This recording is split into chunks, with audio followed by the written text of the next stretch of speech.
आप लोगों के सामने कुछ बातें रखना चाहता हूँ।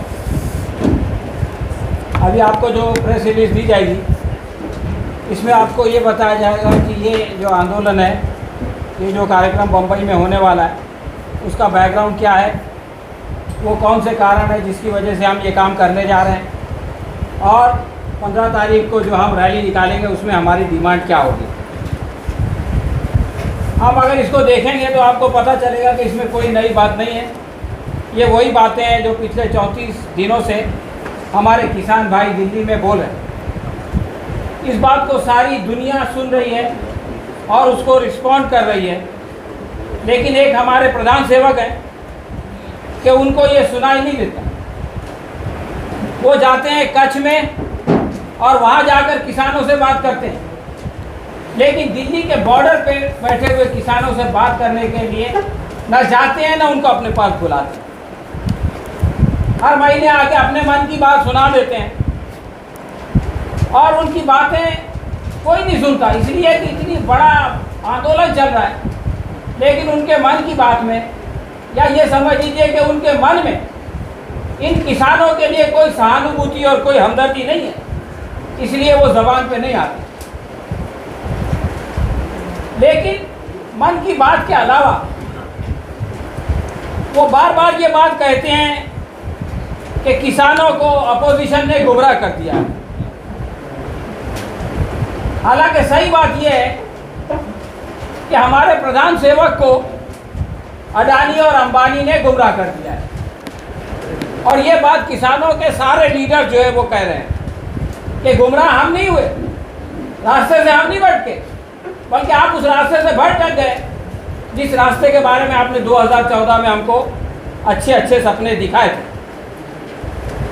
दोस्तों, ये लड़ाई जब शुरू हुई इस कानून के बनाने के बाद, तो ये किसानों और सरकार के बीच थी, यानी एक ऐसी सीधी लकीर थी, स्ट्रेट लाइन।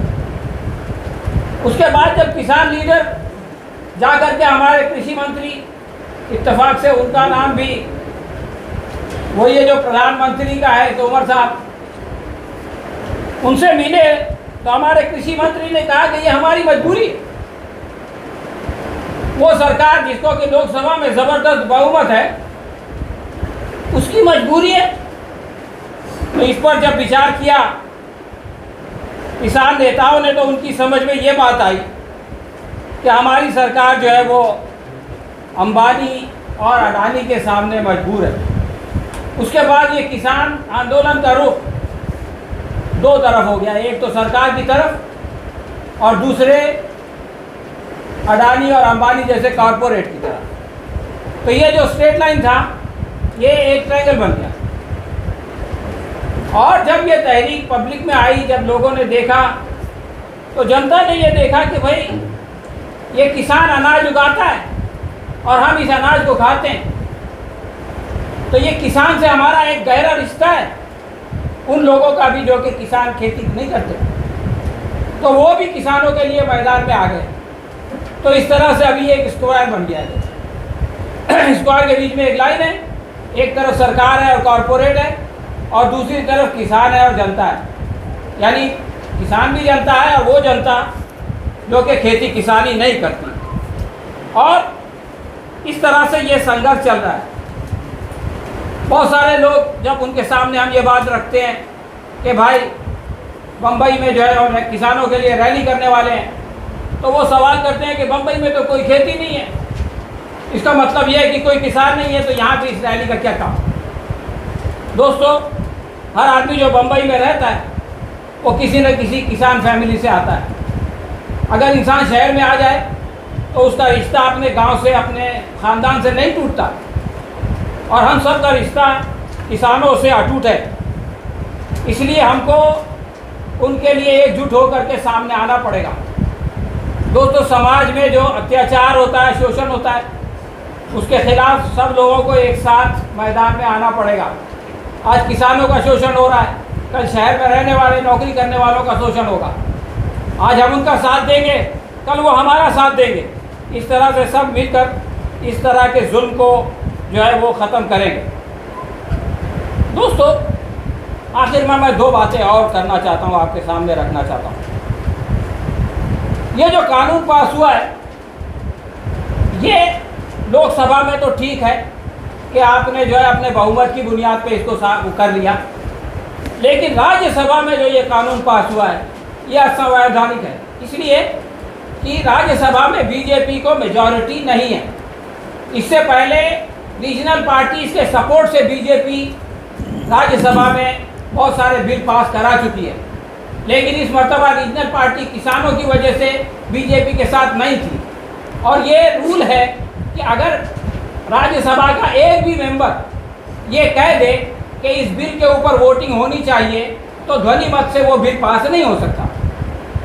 और 2 लोगों ने लिख करके दिया था कि ये बिल पर जो है वो वोटिंग हो और मालूम किया जाए कि कितने लोग इसके सपोर्ट में है और कितने लोग इसके अपोज में है। लेकिन इसके बावजूद इस रूल को उल्लंघन करते हुए इस सरकार ने ज़बरदस्ती इस रूल को ध्वनि मत से पास कर दिया। तो सही बात तो ये है कि ये बिल जब पास हुआ उस वक्त जो है वो संविधान के खिलाफ बात हुई। अब आप देखिए कि जिस वक्त ये बिल पास हुआ उस वक्त कोरोना सबसे उरूज पे था, एकदम शिखर पे था। उस वक्त जो है वो पार्लियामेंट का सेशन हो गया, लेकिन अब जो हमारा शीतकालीन सदन होना चाहिए, होने वाला था, उसको जो है कोरोना के बहाने से टाल दिया गया। यानी किसानों के खिलाफ कानून बनाने के लिए आप कोरोना काल में सेशन करेंगे और कानून बनाएंगे, लेकिन जब उस कानून की मुखालिफत होने वाली है तो आप ये जो है कोरोना का बहाना बनाएंगे। तो ये सब नहीं चलने वाला है। अब ये बहुत हो चुका। आप ये देखिए कि ये लोग पहले तो बिहार में जाते हैं, हजारों लोगों को, लाखों लोगों के सामने भाषण देते हैं। हैदराबाद में जाते हैं, रोड शो करते हैं। बंगाल में जाते हैं, हजारों लोग जमा होते हैं। लेकिन जब किसान के 40 लीडर इनसे मिलने आते हैं तो ये कहते हैं कि नहीं, कोरोना की वजह से 40 आदमी मत आओ, 5 आदमी आओ, ताकि हम 5 आदमी को उन 40 लोगों से फोड़ लें। और इस तरह से तोड़ फोड़ करके ये किसान आंदोलन को नाकाम करना चाहते हैं। लेकिन दोस्तों अब बहुत देर हो चुकी है। अब इनका ये खेल जो है वो बहुत पुराना हो चुका है। अब लोग इनके झांसे में नहीं आएंगे। लोग सरकार की नीयत और नीति दोनों समझ चुके हैं और मैदान में आ चुके हैं। और इस जंग में और इसके बाद जितनी भी संघर्ष होगा इस तरह के अत्याचार के खिलाफ, तो इसमें सब लोग एक साथ मिलकर मुकाबला करेंगे। इस बार भी सरकार झुकेगी और आइंदा भी सरकार झुकेगी। जो लोग ये समझते हैं कि इलेक्शन करने के बाद हम अपनी मनमानी कर सकते हैं, उनको इस बार समझा दिया जाएगा और हमेशा के लिए समझा दिया जाएगा कि इलेक्शन जीतने का मतलब ये नहीं है कि आप अपनी मनमानी करें। तो दोस्तों, इसीलिए अपनी आवाज़ को इस संघर्ष के साथ मिलाने के लिए, इस जुल्म को ख़त्म करने के लिए 15 तारीख को एक बहुत बड़ी रैली रानी बाग से लेकर के काला घोड़ा तक करना तय की गई है। ये अलायंस की तरफ से है। हमारे बहुत बड़े बड़े मान्यवर लोग, अलग अलग संगठनों के लोग यहाँ पर जमा हैं। ये सब आएंगे और जो यहाँ नहीं है उनको भी हम जो है उसमें बुलाएंगे। अभी हमारे जो मजदूर भाई यहाँ पे थे उनसे भी बात हुई, उन्होंने भी कहा कि हम सब आएंगे और हम सब मिल करके इसका मुकाबला करेंगे। और जब सब लोग मिल करके मुत्तहिद हो करके कोई संघर्ष करते हैं तो उसमें जो है वो कामयाबी मिलती है। सारे लोग साथ आते हैं तो हमारा मालिक भी हमारे साथ होता है, वो भी हमारी मदद करता है। तो मैं अपने पत्रकार भाइयों से यही कहना चाहता हूँ कि ये जो 15 तारीख की रैली का प्रोग्राम है, इसको आप अपने माध्यम से, अपने टीवी चैनल के माध्यम से या अपने यूट्यूब चैनल के माध्यम से या अपने अखबार के माध्यम से तमाम लोगों तक पहुँचाएँ। ये हम सबकी जंग है, आप सब इसमें सहभागी हों और इसको कामयाब करें। बस इसी के साथ मैं अपनी बात ख़त्म करूँगा। बहुत बहुत शुक्रिया।